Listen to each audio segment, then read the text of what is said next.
राज्य में बवाल मचा हुआ था। क्या महारानी के ताज का हीरा चोरी हो गया? लेकिन ऐसा कैसे हो सकता है? राजमहल में तो इतना कड़ा पहरा रहता है और इस पहरे के होते हुए भी रानी के ताज का हीरा कैसे चोरी हो गया? हे भगवान, चोरों ने तो महारानी के ताज तक को न छोड़ा, तो हम आम जनता कैसे किसी पर भरोसा करें? राजमहल में सिपाहियों, तुरंत शाही कोतवाल को प्रस्तुत किया जाए। मेरा हीरों से जड़ा हुआ ताज बिना हीरे के ऐसा लग रहा है जैसे बिना आत्मा के शरीर हो। महाराज, मुझे अपना ताज का हीरा चाहिए। अरे महारानी जी, हम इस ताज में उससे भी अधिक कीमती हीरा लगवा देंगे, आप चिंता ना करें। तभी कोतवाल वीर प्रताप भी आ जाता है। महाराज, आपने मुझे बुलाया? वीर प्रताप, अभी तो तुम्हें पूरी बात पता चल ही गई होगी। हाँ महाराज, मुझे पता चला, लेकिन इतने कड़े पहरे के बावजूद महारानी के ताज का हीरा कैसे चोरी हो सकता है? इसी गुत्थी को सुलझाने के लिए तो हमने तुम्हें बुलवाया है। वीर प्रताप जहाँ पर ताज रखा हुआ था उस जगह को अच्छे से देखता है। तब उसे एक पायल का घुंघरू मिलता है। महारानी जी, ये घुंघरू आपका है क्या? नहीं, इस तरह के घुंघरू वाली पायल तो पारो पहनती है। लेकिन पारो है कहाँ? महारानी साहिबा, पारो तो कल रात से हमें ना दिखी, और इतनी बड़ी चोरी हो जाने के बाद तो उसे यही होना चाहिए था। कहीं चोरी पारो ने ही तो नहीं? अब नहीं महाराज, पारो और मैं 20 साल से एक दूसरे को जानते हैं, वो ऐसा काम नहीं कर सकती। ऐसा कौन हो सकता है जो महारानी के ताज का नीलम चुरा ले? मुझे तो ये बहुत बड़ा चोर लगता है। कहीं ये बसंत का काम तो नहीं? कौन बसंत सेनापति जी? बसंत एक बहुत ही शातिर चोर है। वो 4 बार मेरे हाथ आते आते रह गया। बहुत ही बड़ा बहरूपिया है वो। इसका मतलब है वो तो बहुत ही बड़ा चोर होगा, लेकिन हम उस तक पहुंचेंगे कैसे सेनापति जी? वही तो सोचना है चेतन।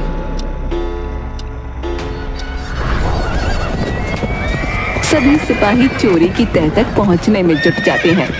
कुछ दिन बाद जब वीर प्रताप अपने घर से महल की तरफ जा रहा था, वीर प्रताप को 2 आदमी दिखाई दिए।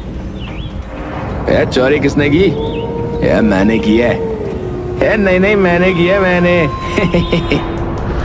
वीर प्रताप जैसे ही उनके पीछे जाता है, वो तेजी से भागते हुए खंडहर में चले जाते हैं।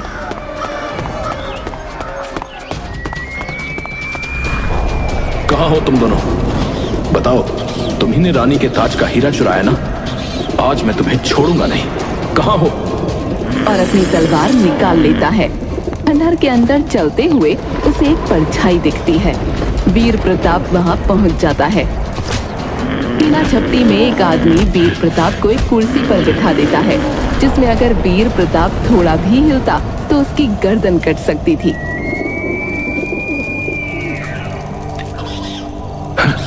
कौन हो तुम?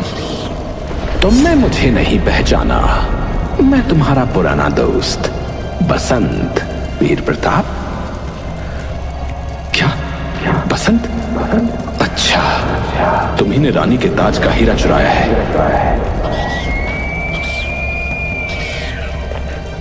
चुराया है नहीं, चुराने का सोच रहा था, लेकिन मुझसे पहले किसी और ने ही बाजी मार ली। अब तुम जा सकते हो।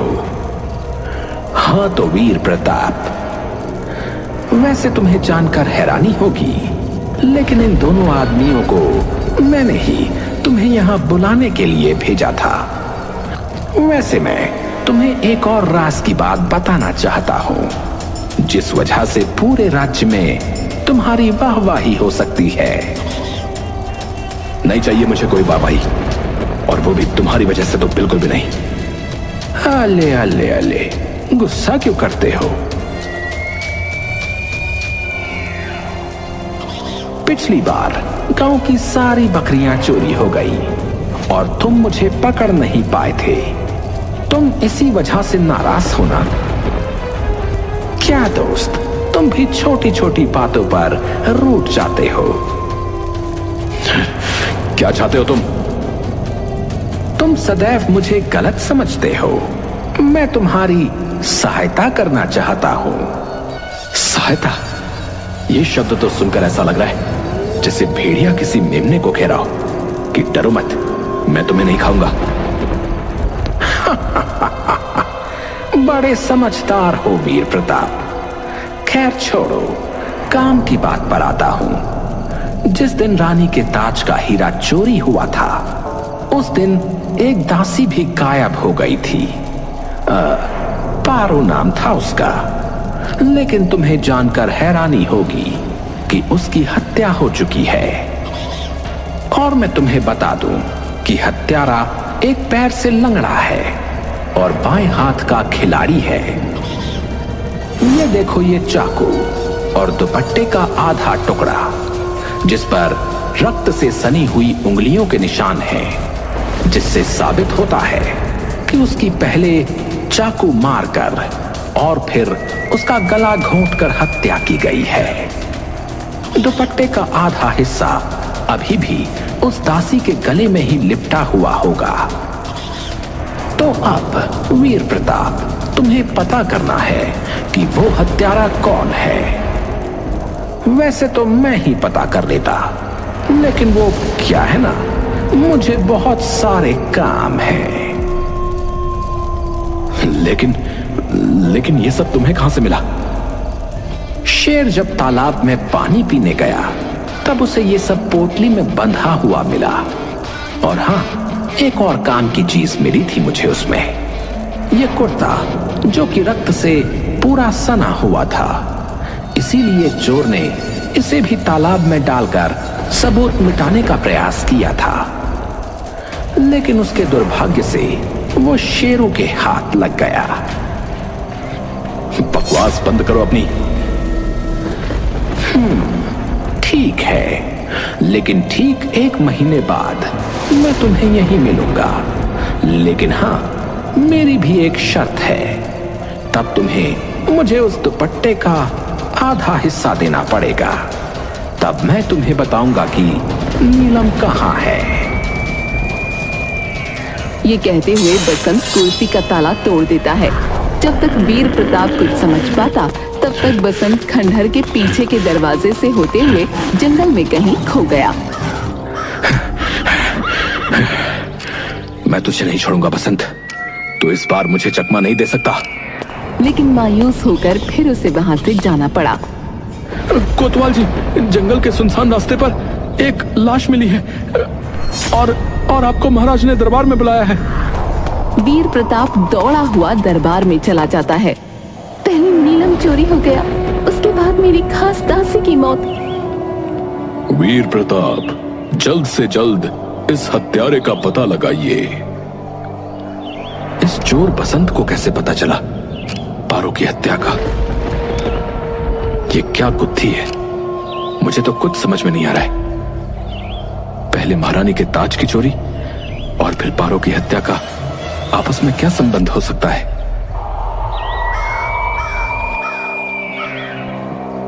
लाश को देखकर तो ऐसा लगता है कि पहले चाकू से वार किया गया है और फिर उसके दुपट्टे से गला घोटा गया है। लेकिन दुपट्टे का आधा हिस्सा कहां गया? महाराज, हो सकता है आधे हिस्से पर रक्त के निशान हो। ये सब बात इतनी बारीकी से बसंत को कैसे पता चली? वीर प्रताप को अंदर ही अंदर बसंत पर बहुत गुस्सा आ रहा था। अब अति शीघ्र ये भी पता लगाओ कि वो हत्यारा है कौन। मैं उस बसंत के बताए हुए एक भी सबूत के हिसाब से नहीं चलूंगा। 2 दिन बाद हो सकता है जिसने चोरी की है वही पारो का हत्यारा हो। 2 दिन हो गए, लेकिन कुछ पता नहीं चला कि खूनी है कौन। वीर प्रताप बहुत गहरी सोच में डूबा था। कुछ दिनों तक ऐसे ही चलता रहा। वीर प्रताप कभी महल में तो कभी पारो के यहाँ जाकर पूछताछ करता है और कभी जहाँ उसकी लाश पड़ी मिली थी वहां जाता है। महल में 1 हफ्ते बाद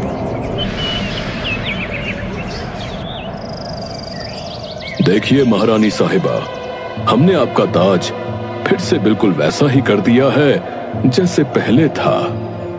अरे वाह महाराज, ये तो पहले से भी सुंदर लग रहा है। तभी वीर प्रताप वहां पहुंच जाता है।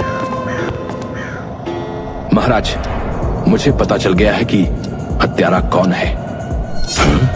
कौन कौन है वो हत्यारा? बताइए वीर प्रताप, कौन है कातिल? महाराज, ये आपका दास बिरजू। खून इसी ने ही किया है। सिपाहियों, पकड़ लो इसे। लेकिन महाराज, मैं पारो को क्यों मारूंगा? मुझे तो यहाँ आए हुए कुछ ही समय हुआ है महाराज।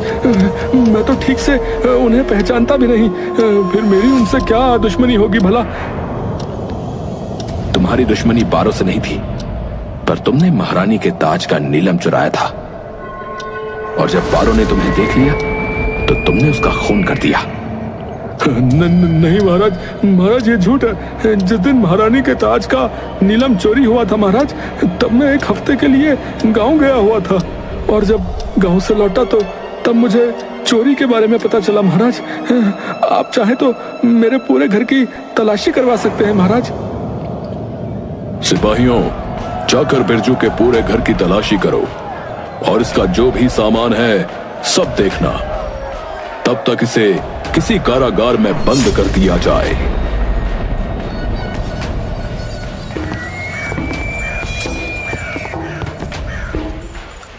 लेकिन वीर प्रताप, तुम्हें पता कैसे चला कि बिरजू ने ही चोरी की है? महाराज, मैं कई बार पारो की हत्या वाली जगह पर गया। महारानी जी के कक्ष में भी छानबीन की। वहां मुझे पारो के पायल का घुंघरू और एक कान की मुर्की भी मिली थी, और इत्तेफाक से मुझे कुछ और सबूत भी मिले थे। जैसे ही कुर्ते को मैंने ध्यान से देखा, तब मुझे ये कुर्ता बिरजू के नाप का दिखा, और बिरजू लंगड़ा कर भी चलता है। वाह वाह, तुमने बड़ी चतुराई से पता लगा लिया कि हत्यारा कौन है। वो सब तो ठीक है, लेकिन अब मुझे कोई ये बताएगा कि मेरा हीरा कहाँ है? राजा और बाकी सब वीर प्रताप की तरफ आशा भरी नजरों से देखने लगे। महाराज, मुझे बस एक दिन का समय दीजिए, मैं आपको नीलम भी ला दूंगा। बस मुझे पारो के दुपट्टे का वो आधा टुकड़ा चाहिए जो बिरजू ने हत्या करने के बाद जल्दी जल्दी काट कर छोड़ दिया था। थोड़ी देर बाद मैंने हत्यारे को तो ढूंढ लिया, पर नीलम का कहीं पता नहीं चल रहा है। इतने दिनों से मेरे सारे सिपाही उस नीलम को ढूंढने में लगे हुए हैं, लेकिन किसी को कुछ पता नहीं चला। अब महाराज से मैंने कह तो दिया है, परंतु मुझे लगता है कि मुझे फिर से उस बसंत की मदद लेनी पड़ेगी।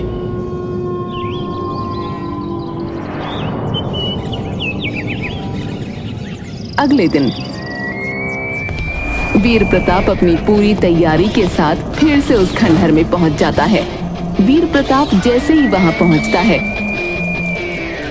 अरे अरे, आ गए तुम। वैसे तुम्हारी दाद देनी पड़ेगी वीर प्रताप। तुम बहुत ही होशियार हो। कितनी आसानी से पता लगा लिया कातिल के बारे में। अब बकवास बंद करो और बताओ मुझे कि वो नीलम का है। बताता हूँ, लेकिन पहले मुझे दुपट्टे का आधा टुकड़ा तो दिखाओ। वो क्या है ना, मुझे इसकी कारीगरी बहुत पसंद आई। और फिर दुपट्टे को देखकर एक साजिश भरी मुस्कान देता है। बस ये एक बार मुझे बता दे कि नीलम कहाँ है, फिर मैं इसे पकड़ लूंगा। बसंत बहुत बारीकी से दुपट्टे को देख रहा था और फिर उसका फीता छोड़ने लगता है। कैसे वीर प्रताप, कैसे?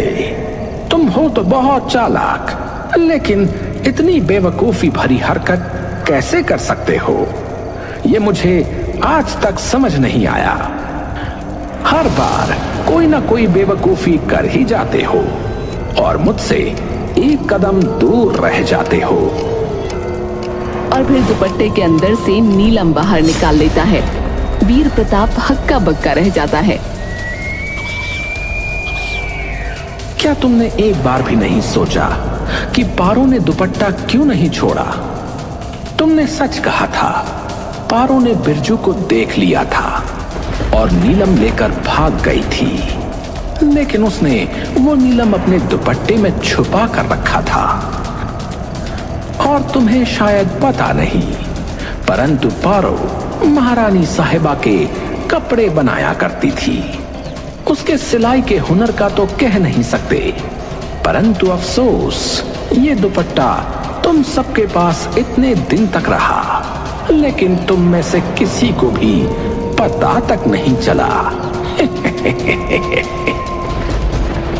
वीर प्रताप अपनी कमर में से तलवार निकालता है और बसंत को मारने के लिए आगे बढ़ता है। कोई फायदा नहीं वीर प्रताप, मैंने तुम्हारी तलवार बदल दी है। अब इससे मेरा कुछ नहीं हो सकता।